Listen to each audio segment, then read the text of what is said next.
Hello, আসসালামু আলাইকুম। কে? ওয়ালাইকুম রাহমাতুল্লাহি ওয়া বারাকাতুহু। আল্লাহর হুকুম স্যার একটা গাছের পাতাও নড়ে না মা। আমরা কোনো মানব জাতি না মা। আল্লাহ তাআলার রহমতে খোদা তাআলার ফজিলতে দুইটা কথা বলে জাহির করে যাব মা। যদি মেনে চলতে পারো মা, পৃথিবীর বুকে সবচেয়ে দরিশালী ব্যক্তি হোক, হাসতে হাসতে কাল কিয়ামতের দিন জান্নাতে প্রবেশ করতে পারবে মা।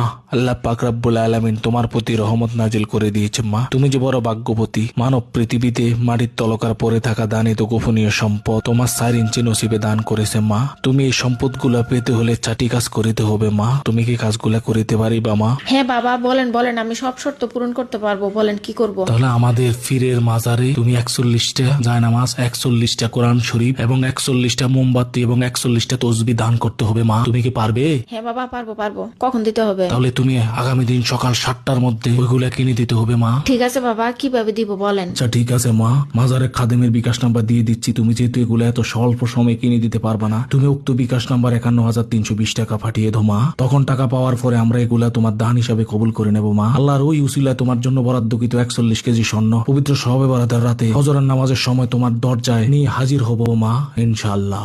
ঠিক এইভাবে সাধারণ মানুষের দিনের বাচ্চা হিসাবে পরিচিত করে মানুষের ঠকায়।